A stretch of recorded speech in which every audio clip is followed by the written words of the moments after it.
Assalamualaikum warahmatullahi wabarakatuh. Halo semuanya, perkenalkan nama saya Cindy Chandrika Parma dengan nomor induk mahasiswa 2019-043-00003. Di sini saya akan menjelaskan tentang penyusunan APBD guna memenuhi tugas praktikum aplikasi ekonomi publik. Yang pertama, apa sih APBD itu? Oke, jadi anggaran pendapatan dan belanja daerah atau yang sering kita sebut dengan APBD adalah rencana keuangan tahunan pemerintah daerah yang dibahas dan disetujui oleh pemerintah daerah dan Dewan Perwakilan Rakyat Daerah dan ditetapkan dengan peraturan daerah. Kemudian, APBD sendiri terdiri atas beberapa hal. Yang pertama, anggaran pendapatan. Yang kedua, anggaran belanja, lalu pembiayaan. Next, prinsip penyusunan APBD. Jadi, pada saat pemerintah menyusun APBD, pemerintah harus berpegang pada beberapa prinsip. Yang pertama, partisipasi masyarakat. Lalu yang kedua, transparansi dan akuntabilitas. Lalu yang ketiga, disiplin anggaran. Kemudian yang keempat, keadilan anggaran. Dan yang kelima, efisiensi dan efektivitas anggaran. Lalu yang terakhir adalah taat asas. Baik, APBD sendiri memiliki beberapa fungsi, antara lain yang pertama fungsi otoritas. APBD menjadi dasar untuk melaksanakan pendapatan dan belanja pada tahun tersebut.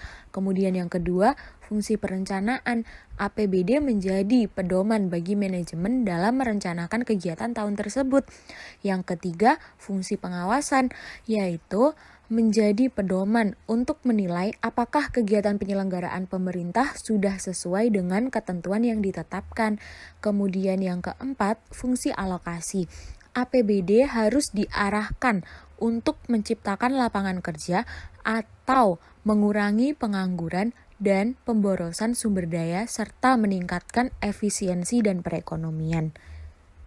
Kemudian, fungsi yang kelima adalah fungsi distribusi, yaitu kebijakan APBD harus memperhatikan rasa keadilan dan kepatutan. Dan fungsi yang terakhir atau fungsi yang keenam adalah fungsi stabilisasi, yaitu menjadi alat untuk memelihara dan mengupayakan keseimbangan fundamental perekonomian daerah tersebut. Next, penyusunan APBD. Kenapa sih pemerintah perlu menyusun APBD? Jadi, pemerintah daerah perlu menyusun APBD untuk menjamin kecukupan dana dalam menyelenggarakan urusan pemerintahannya. Karena itu, perlu diperhatikan kesesuaian antara kewenangan pemerintah dan sumber pendanaannya. Nah, pengaturan kesesuaian kewenangan ini dengan pendanaannya adalah sebagai berikut. Yang pertama, penyelenggaraan urusan pemerintah yang menjadi kewenangan daerah didanai dari dan atas beban APBD. Lalu yang kedua, penyelenggaraan urusan pemerintah yang menjadi kewenangan pemerintah pusat di daerah didanai dari dan atas beban APBN. Lalu yang ketiga, penyelenggaraan urusan pemerintah provinsi yang penugasannya dilimpahkan kepada kabupaten atau kota atau desa didanai dari beban APBD provinsi.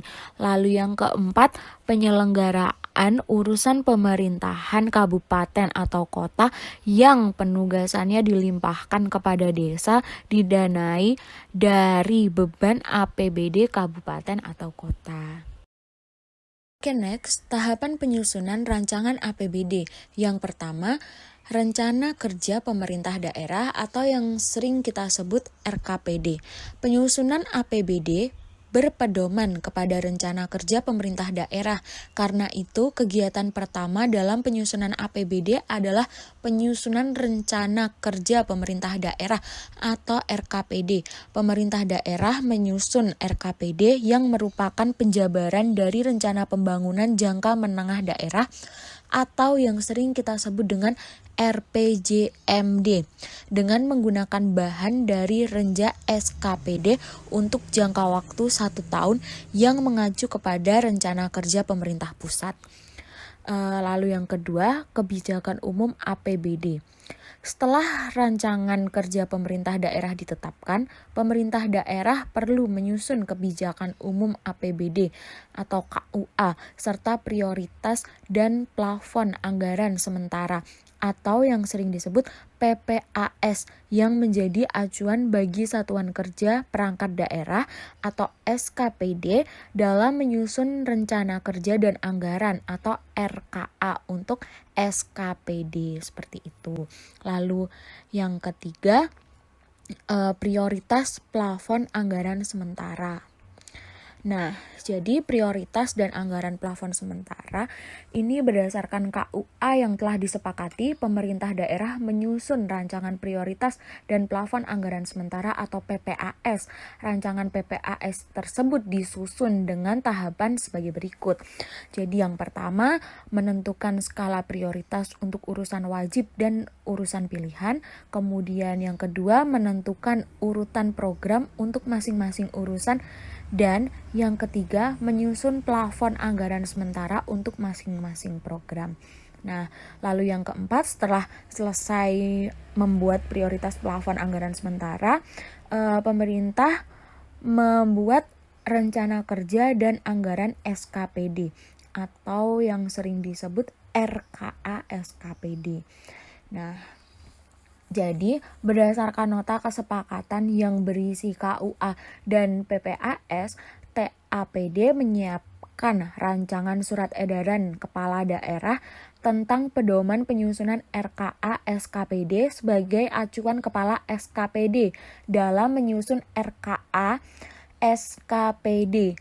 Nah, rancangan surat edaran kepala daerah tentang pedoman penyusunan RKA SKPD mencakup beberapa hal, antaranya yang pertama, PPA yang dialokasikan untuk setiap program SKPD berikut rencana pendapatan dan pembiayaan. Lalu yang kedua, sinkronasi program dan kegiatan antar SKPD dengan kinerja SKPD berkenaan sesuai dengan standar pelayanan minimal yang ditetapkan. Kemudian yang ketiga, batas waktu penyampaian RKA SKPD kepada PPKD.